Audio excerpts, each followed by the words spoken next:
In 323 BC, Chandragupta Maurya, with the help of a crafty statesman Chanakya, also known as Kautilya, overthrew Dhananand and laid the foundation of the Mauryan Empire in India. The Mauryan age, that is from 320 BC to 185 BC, was a glorious one. Not much is known about the early life of its founder Chandragupta. Buddhist scriptures point out that he belonged to the Shakyas, a clan to which the Buddha belonged. Jain tradition regards Chandragupta to have been in the family of peacock breeders. Many coins issued by him have been found with the figure of a peacock engraved on them. Chandragupta controlled North India from the Hindu Kush in the west to Bengal in the east and from the Himalayas in the north to the Narmada in the south. The kingdom was largely centralized, partly because of a network of highways. After a glorious rule spanning 25 years, Chandragupta gave up his throne and became a Jain ascetic. Indo-Greek alliance under the Mauryan rule. After Alexander's death, his empire fell into disunity. His generals divided the empire and one of them, Seleucus, became the sole master of Syria, Persia and Mesopotamia. With a view to reconquering Indian provinces, he crossed the Indus but was defeated by Chandragupta Maurya in 305 BC.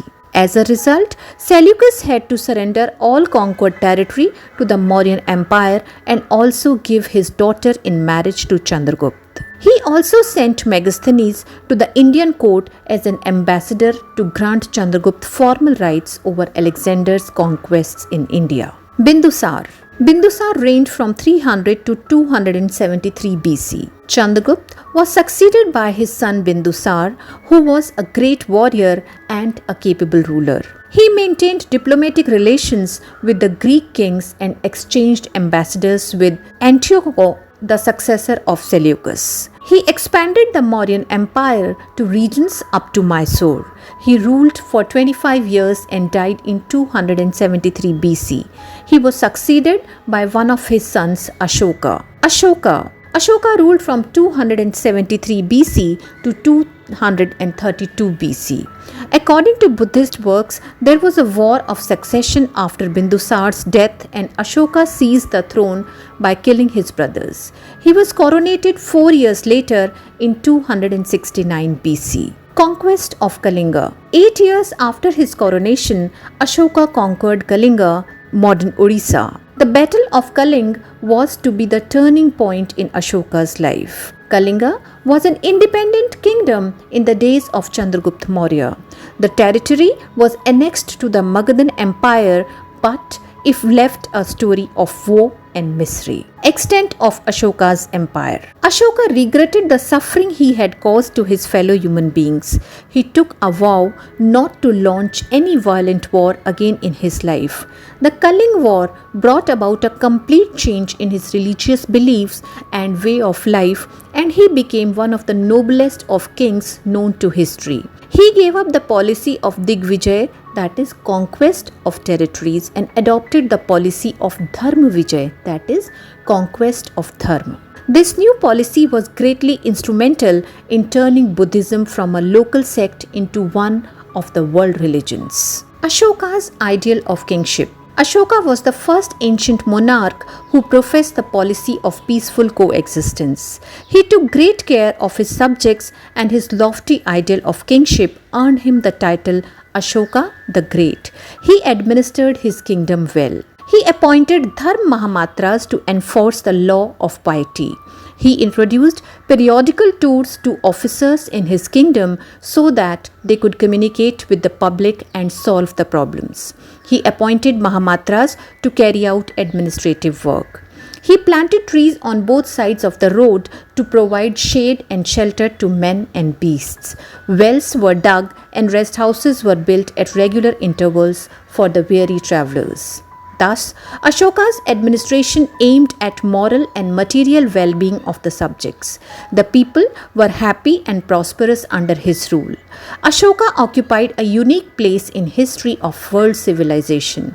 He gave up conquest of war and adopted the policy of right and not of might. Downfall of the Mauryan Empire. The Mauryan dynasty continued to rule over the vast areas of India until 50 years after Ashoka's death, but its authority soon declined. By about 185 BC, the army commander Pushyamitra overthrew the last Mauryan king and founded the Shunga dynasty. Reasons for the decline of Mauryan Empire.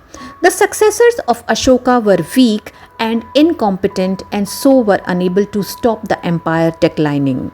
Rivalry and court intrigues further weakened the king's authority. The Mauryan Empire was too vast to be controlled by weak rulers. Also, they were unable to meet the expenses required to maintain a large army for their protection.